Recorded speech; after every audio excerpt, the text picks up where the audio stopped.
2026 বিশ্বকাপ থেকে বদলে যাচ্ছে ফুটবল বিশ্বকাপের চেহারা। শেষ কয়েকটি আসর বসেছিল 32 দল নিয়ে, যাতে বিশ্বকাপে খেলা হতো 64 ম্যাচ। আগামী 2026 বিশ্বকাপ থেকে দল বাড়ছে আরও 16টি, যার ফলে বাড়ছে ম্যাচ সংখ্যাও।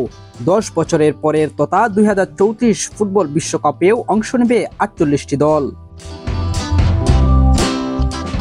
একমাত্র দেশ হিসাবে ইতিহাসের সবচেয়ে বড় এই টুর্নামেন্টের আয়োজক কারা হবে সেটিও জানা গিয়েছিল আগেই। কোনো প্রতিদ্বন্দ্বী না থাকায় এককভাবে বিশ্বকাপের আয়োজক হয়েছে মধ্যপ্রাচ্যের দেশ সৌদি আরব। এবার নিজেদের দেশে টুর্নামেন্টটি আয়োজনের ভেন্যু কোথায় কোথায় হবে সেটিও জানালো মধ্যপ্রাচ্যের দেশটি। সৌদি আরবের রাষ্ট্রীয় সংবাদ মাধ্যম জানিয়েছে 48 দলের অংশগ্রহণে 2034 ফুটবল বিশ্বকাপে 5টি শহরের 15টি স্টেডিয়ামে। এর মধ্যে 8টি রাজধানী রিয়াদে আন্তর্জাতিক ফুটবল ফেডারেশন আনুষ্ঠানিকভাবে টুর্নামেন্টের বিড করার পর এ ঘোষণা আসলো।